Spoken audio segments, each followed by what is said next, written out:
straight to the moon, get your ticket now. Everybody line up, get your tickets, we're going. Did you buy the tip? Yeah. Do you like rocket ships? Oh, what a human win. You wanna try this shit? Yeah.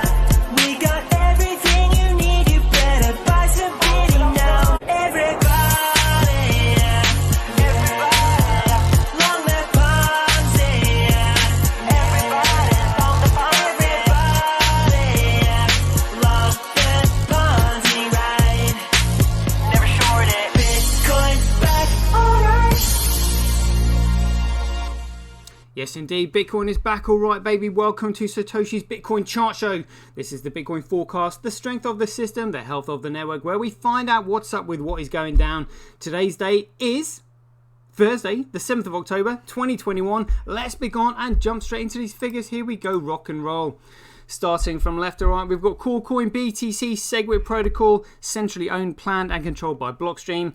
Ever since they turned BTC into an altcoin by altering the protocol, implementing SegWit, segregating the signatures on the chain, meaning they're accountable to nobody, bringing it under their centralized control, turning BTC from a commodity into a security and crashing its fundamental value to zero, but that was always their intention anyway.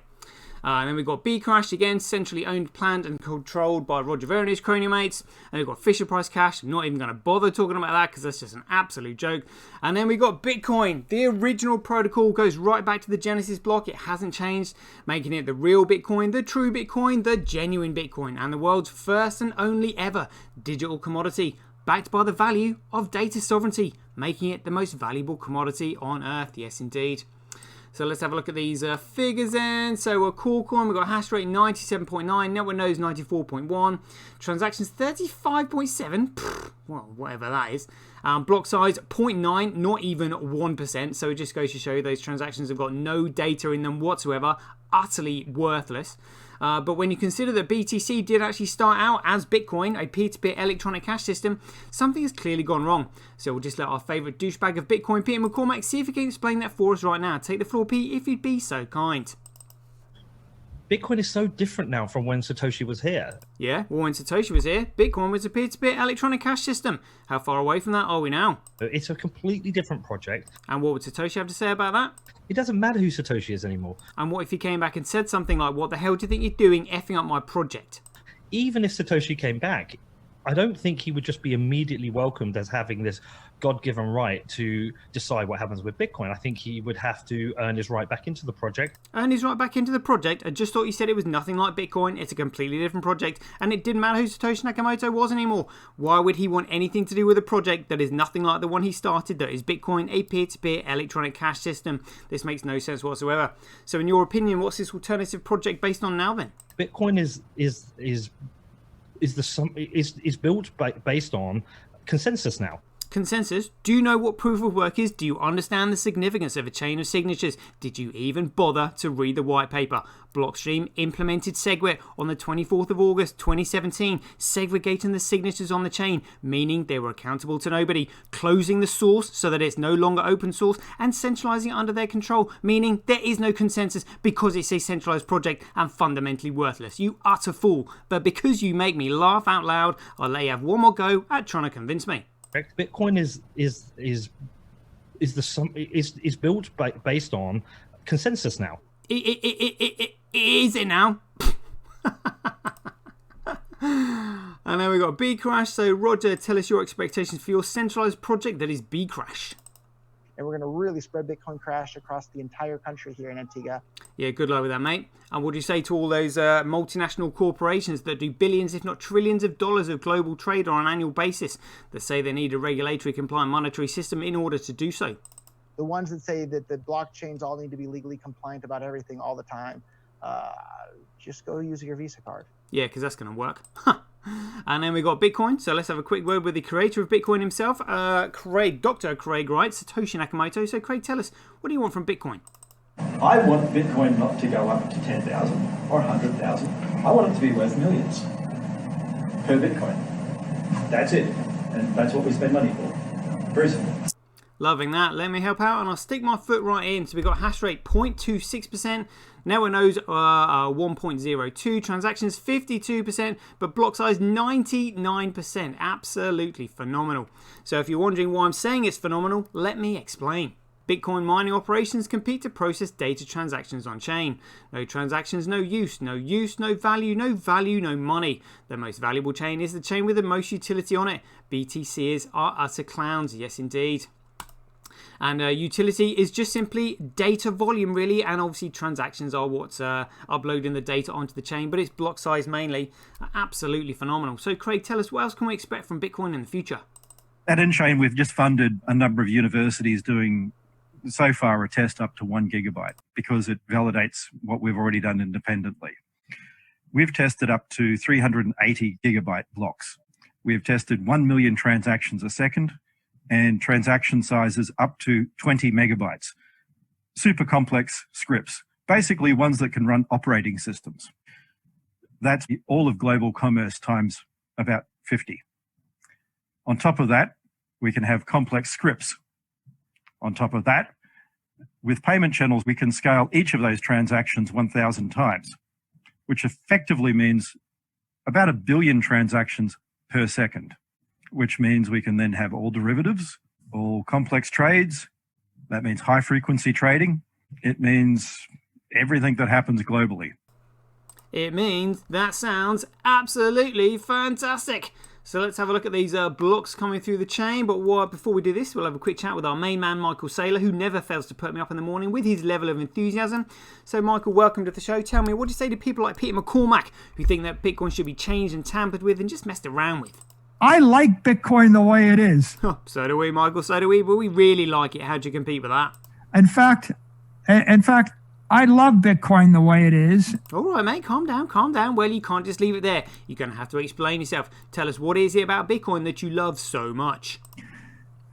The way it's currently constructed, it is possible to put all $250 trillion of monetary energy. Whoa, $250 trillion of monetary energy. Where's that going to go? In big blocks of encrypted energy on the blockchain. They do sound like big blocks. What sort of numbers are we talking about? Maybe the Bitcoin will be 1 million. You can probably calculate $10 million of Bitcoin or something. Whoa, $10 million per Bitcoin or something. I mean, how's it going to fit and where's it going to go? Big blocks, $100 million chunks on the blockchain. Is that right? Let's have a look at these for Michael Sunshine, just for you. So calling out megabyte blocks 10 to 635, 287, 12, 411, 36, 85, 5, 147, 333, 18, 184, 10, 2, 263, 292, 168, a 1 gigabyte block, 438, 818, and 42. All megabytes. Absolutely amazing. And Fisher Price Cash, yep, still struggling to get all of their blocks over a kilobyte, let alone anywhere near a megabyte with one miner. And then we've got a B crash. So how many blocks over a megabyte? 1. Nice one, Roger. And Corecoin, yeah, no blocks over 2 megabytes. Dear, oh dear, look at that. We've got a gigabyte block, which is 1,000 megabytes. Laughable, isn't it? Oh, shitcoiners, shit for brains. They just wouldn't get what they were looking at here. So hash rate follows price, follows value, follows utility, follows creativity, initiative, and intelligence. If you are intelligent and you apply creativity and initiative, you can make something useful. When something is useful, it can then create value, and it creates value, can then develop a price. When it develops a price, it can then be measured against the cost of other goods and services and used as a medium of exchange. Boom, next. Proof of work by network, Corecoin, B crash, Fisher Price Cash will fall into their own footprints because that's what Ponzi schemes do when they crash overnight. And it is currently, well, look at this, it is currently 11,975 times cheaper to transact on Bitcoin than it is Corecoin or any of these alternative protocols, shitcoins if you will. And it is currently almost 30% more profitable to mine on Bitcoin than Corecoin. Amazing. That probably due to the fees in the block, I guess. Daily average Bitcoin, a block size by network, Bitcoin absolutely smashing it. Transactions by network, Bitcoin winning. Transactions per block by network, Bitcoin winning. Fees USD, so again, USD speculative, doesn't really mean anything. Here we go, fees Satoshis, Bitcoin winning, that's more like it. So block fee to block reward ratio, yes indeed. So if you're wondering what this red line is going to look like in the future, let me show you.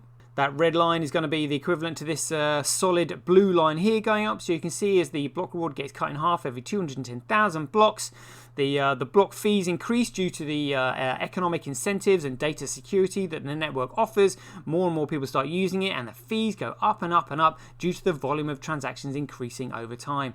Then we have an economically self-sustaining system. Absolutely phenomenal. Let's have a look at this daily accumulated Bitcoin blockchain growth by network. Let's see how far we are in front. We are over one terabyte in front. Well, actually, one terabyte, 19 gigabytes in front. Wow. So I think that's gone up. I think that's almost gone like 20 gigabytes overnight. Almost, approximately. Gee, absolutely massive. Absolutely massive. My goodness me. Let's have a look at this proportionally then. Here we go. So maybe we can do 3 months. Can we do? Yeah, 3 months. Here we go. What is the size of the chain here? So it's recorded at 1.3. Yeah, that's right. Yeah, so 1.3 terabytes in size. Good grief. So we're only 50 gigabytes behind Corecoin. before we've literally like 1 terabyte and the complete size again. It's just huge. It's massive. I love Bitcoin. Let's get into the politics then. So global hash rate 7 days, yeah. Global hash rate 24 hours, yeah. Corecoin again, like 98% of the hash rate, so it's gonna look similar. B crash, Hathor on there, spoiling the party for these shitcoiners. Dear oh dear, that'll be murdering the profitability. My goodness me. So, and again, you know, the miners on here, they haven't even been hoodwinked by the ticker symbol. Literally, they've got no excuse whatsoever. Like, you know, there is dumb and then there's dumb, you know, and then there's like the next level, which is these boys. And then there's this pile of crap. Look at this. This is absolutely hilarious.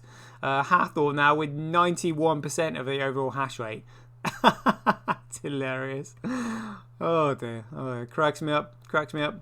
And here we go. This is Bitcoin, the genuine Bitcoin, looking quite competitive here. This is good, looking healthy. Tau 42%, SV Pool 20%. They've been macking it these past few months actually.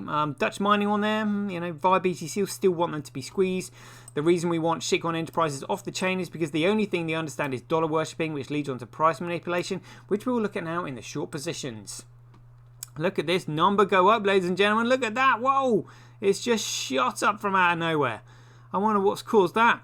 Still a short ratio. There's still these traders. There's 90% short ratio on the original Bitcoin protocol. Can you imagine all these traders loving Bitcoin so much, and then suddenly they're actually shorting it by 90%? Like, stupid or what? But you know, dirty traders, shit for brains. Let's have a look at BTC. Look at this. Oh dear, the speculative gamble. See, look. Short ratio is like 2.5%, and this is an altcoin. Can you imagine? Can you imagine doing a 90% short ratio on the original Bitcoin protocol, and then having a short ratio of only 2% on an altcoin?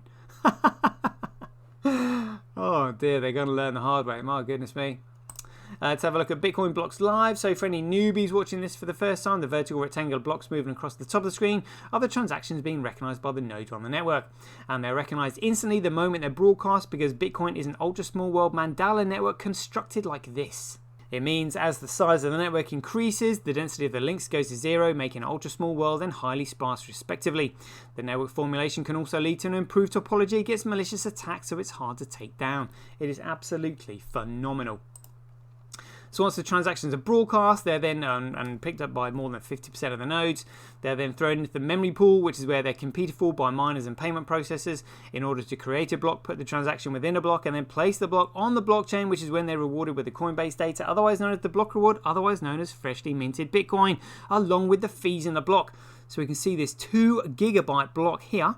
In the highlighted rectangular box below that, we can see the hash of the block height, who it was mined by, size, the time, the date, the transaction count, and total fees.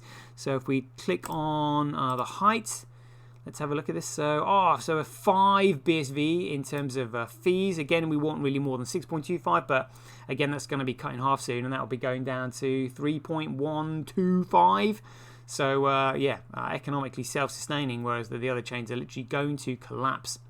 So talking about fees in the block, we'll just have a listen to Laura Sheehan and Dan Held discussing the significance of them right now. Take the floor if you'd be so kind.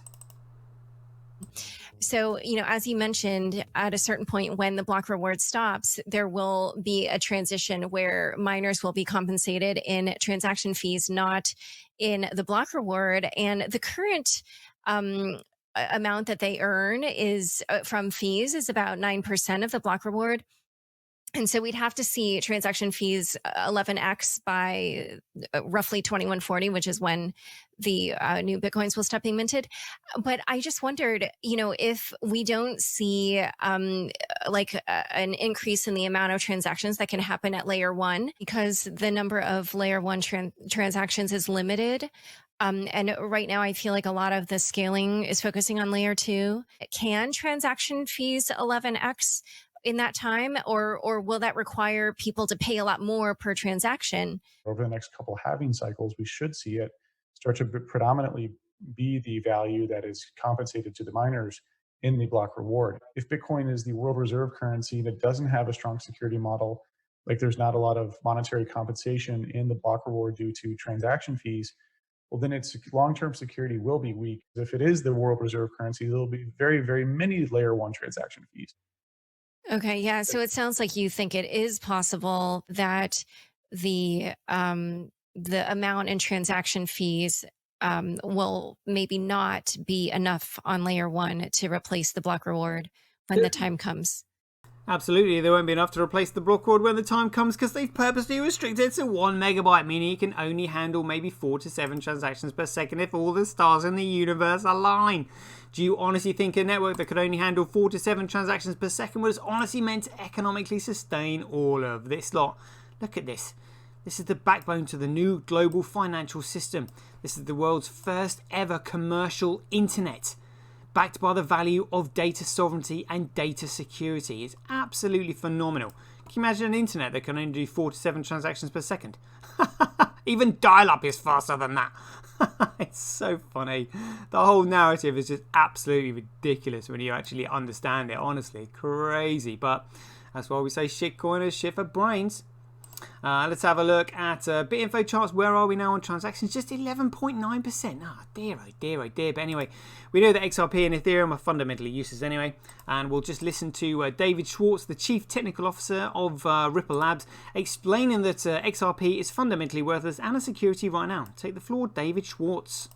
The XRP is a digital asset. It's censorship resistant. It's publicly traded. It trades on the XRP ledger. Ripple does not own or control the XRP ledger in any way. Bullshit, bullshit, bullshit.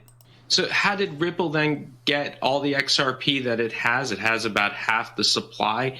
So just how did that particular transaction happen? Good question. How did Ripple Labs end up with half the supply of 100 billion XRP? So the way its design works is when the ledger first began operation, the 100 billion XRP, all that will ever exist, were sort of up for grabs. And remind me to have a look at the economic theory of being sort of up for grabs. And lots of people grabbed XRP out of that system, but it just so happens that obviously, just like early miners mined, huge amounts of Bitcoin before the public knew about it or was using it, early XRP users grabbed large amounts of that pool of XRP. Mining is competitive, grabbing is not. And so the people who developed the ledger wound up with, the vast majority of it. Yeah, because they grabbed it. One more time, David. And so the people who developed the ledger wound up with, the vast majority of it. Oh, dear. And Ethereum being a security. You just described some crypto as securities. Which ones do you think of as securities? It's pretty clear, and the Supreme Court has actually spoken about this many times. If somebody is raising money, selling a token, start the Ether presale in a couple of weeks. So the Ether presale will be an opportunity for anyone to purchase Ether. For Ether is the internal currency inside of the Ethereum system, sort of like the XRP and Ripple. and the buyer is anticipating profits. What we're hoping is that sort of similar to what happened with Mastercoin. If that slice is something like 20%, and then the value of Ether goes up by 5, then we basically have the entire initial BTC that we got all over again. Based on the efforts of that group. About 100 people that are working on Ethereum right now. Myself leading the protocol design. And we also have branding teams, we have marketing teams. That fits into something that's a security. Partially in order to better flesh out the business plan, partially in order to better flesh out the terms, partially for legal reasons. Nice one, Vitalik. Talk about putting your foot right in it. So let's have a look at just transactions. Again, it's just transactions. There's no data in BTC transactions, and data in Ethereum and XRP are fundamentally worthless anyway. But we are coming for you. We are coming for you. Scaling testnet, we're just checking the figures. Yeah. Data, let's have a look at this. So Meta ID now at 14.8 gigabytes over 24-hour period. Run protocol over 1 gigabyte. Amazing. All right, let's have a look at applications. Let's see where Crypto Fights is. Here we go. Crypto Fights daily data size over a gigabyte in size. 1 gigabyte in size. What? Oh my goodness me! A gigabyte in size for Crypto Fights. That's huge. And peer game. Not from out of nowhere, but 21 megabytes adding to it. Wow. Degenerate gamblers loving peer games at the moment. Mint Blue on there as well. Wow. Also producing 18 megabytes of data. Showbuzz at 1.5 gigabytes. Cool. Look at that. Suddenly these applications are starting to take off. Loving that. Loving that. What's Pew Pew? 360 kilobytes. Okay, yeah. Look at the megabytes though. TDXP up over a megabyte now. Haste over a megabyte, almost 2 megabytes. Wow. All right. Loving this. Get ready for takeoff. Yes, indeed. Trends.cash. Oh, no data. Oh, no. Crypto Quant, yep, so the exchanges were cashing all last year. The squeeze in liquidity and the spike in the price caused by huge amounts of Tether printing has created a massive bubble. And this is exactly why Tether had to start printing again, because the exchanges were cashing out because they know that it's absolutely, utterly garbage. What's on chain? Here we go. So estimated next block size 563 megabytes. Memory pool usage 590. Let's say transactions 24 hours 518. Very good. Joho's memory pool. This is what a memory pool is meant to look like. Debt comes in, then it gets cleared. Debt comes in, then it gets cleared. That's it. What a memory pool is not meant to look like is Coin BTC. Look at that. Nobody knows when their transaction is going to be received. This is absolutely hilarious. An actual swimming pool. They can't clear it. It needs a plug to pull in it. Dear, oh dear. So we can see the effect that it's had on TX Street. But while we're looking at this, we'll just have a quick chat with Adam Back, the CEO of Blockstream, to find out his expectations of a payment network. So, fee estimation in some cases is quite bad. If you're paying a friend, you can probably afford to wait 4 hours and not pay a priority fee. Oh, shut up. I'm not waiting 4 hours just to not pay a priority fee when I'm using a peer-to-peer electronic cash system, you fool. This median fee, median transfer fee, $1.58 on BTC. Remember to add that to your cup of coffee and every high frequency trade. And Ethereum, look at that, the median transfer fee, $8.56. How do you respond to that, Vitalik? The internet of money should not cost 5 cents a transaction. It's kind of absurd. Yeah, it is really. So should it cost $8.56 then? Oh dear. And let's have a look at our own issues here. So what do we know about excessive fiat currency printing? Statistical analysis has found that every time an empire begins to near its own demise, you'll find that its currency will be debased. And that is exactly what we're witnessing here. So you can see back in 1960, there was only $140 billion in circulation.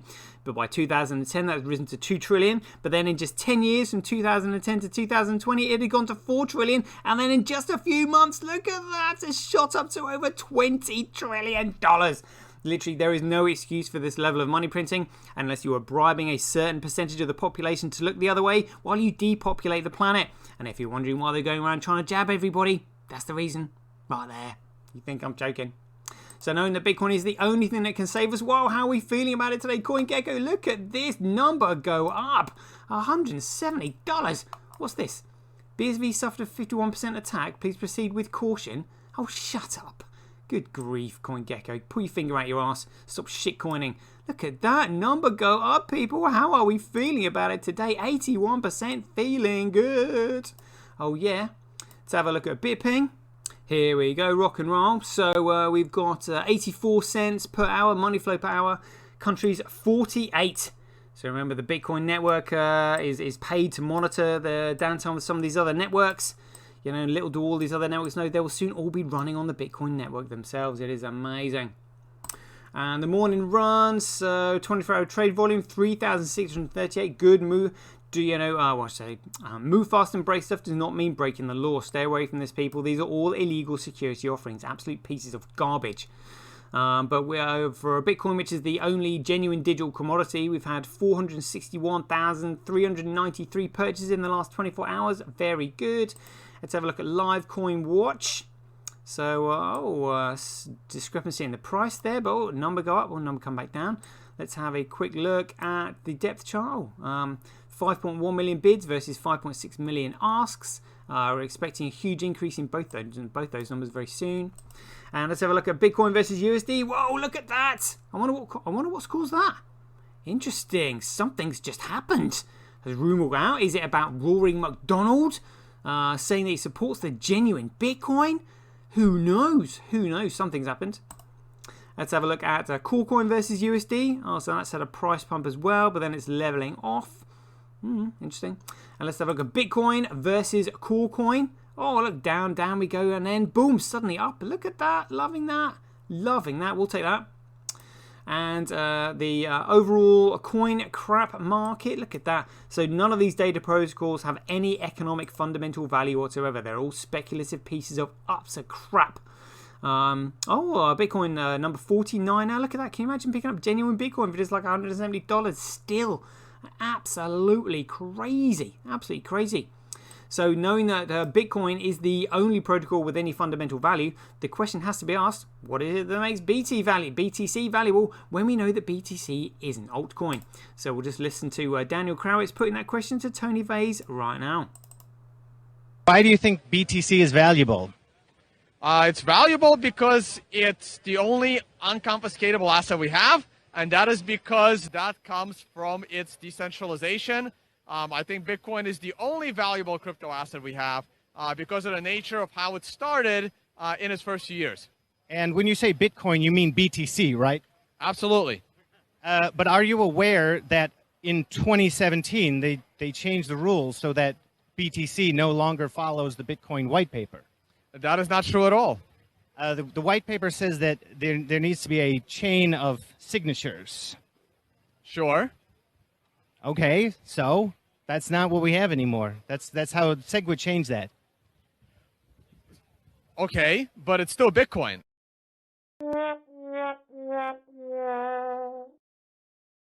Oh my god, nice one, Tone, you bone. You've seen the kind of imbeciles that we're dealing with. How can it be Bitcoin when Bitcoin is digital? Which means it is defined by its protocol, and its protocol has been changed. You absolute fool. And that's being complimentary.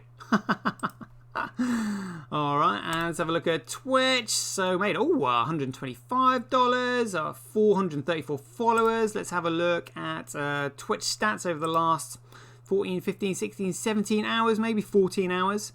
30 new users, very good, consistent. And let's have a look at Ruth Eastman, Mama Bitcoin's epic tweet. How's she doing? I want that. Oh, they took it away again. I like this every day. It's outrageous. That has got to be literally one of the most suppressed tweet likes in the history of Twitter. It's crazy. And let's look at Arman Satoshi. Oh, still under 80,000. That should be well over 100,000 by now. And stablecoin printer that's not very stable about reporting Tether printing. Oh, no, still no Tether printing. It's all USDC at the moment. Got to keep the scam going somehow. Let's have a look at whale alerts. Here we go. So what's happened over the last 24 hours? 2 hours, 2 hours, 2 hours, 2 hours, 3 hours. Just again, USDC printing. What's this? USDT being moved. Transferred from unknown wallet to Binance. It's a lot of money that you can just print at the touch of a button. How crazy is that? And $71 million of BTC being transferred from unknown wallet to crypto.com. I wonder if they're going to trade that. Again, no genuine Bitcoin on crypto.com. Oh dear. ETH being transferred to unknown wallet. More movements, 10 hours, 10 hours, 11 hours. Cool, look at that. 71 million ETH again. I mean, similar transfers. Are they just moving it from your wallet to wallet just to make it look like it's busy? Oh dear, oh dear. 16 hours, 17 hours. What was this? $183 million of Ethereum being moved. Why do you need to move that much? You're paying for a JPEG. 20. Oh, there we go. That's 24 hours. Very good. Right, cool. That was quite a good show today. 30 minutes looks like we're up today with the figures. Thank you for joining me, Harkin. Hope you enjoyed the show. Catch you guys later. Get paid for posting your pics on Relica. Download the app now at www.getrelica.com. Get your tweet etched on Twitch, forever on the Bitcoin blockchain. Do it today at www.jointwitch.com. BuyBSV.live, the best place to buy Bitcoin SV online.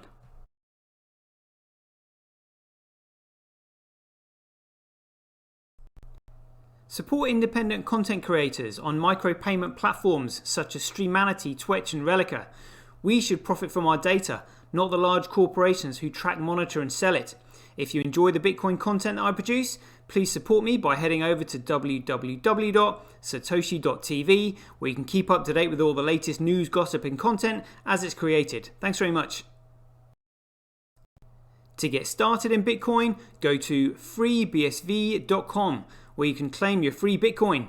Then head over to Twitter and follow @IamSatoshi, where you can take part in his very generous and world famous free giveaways.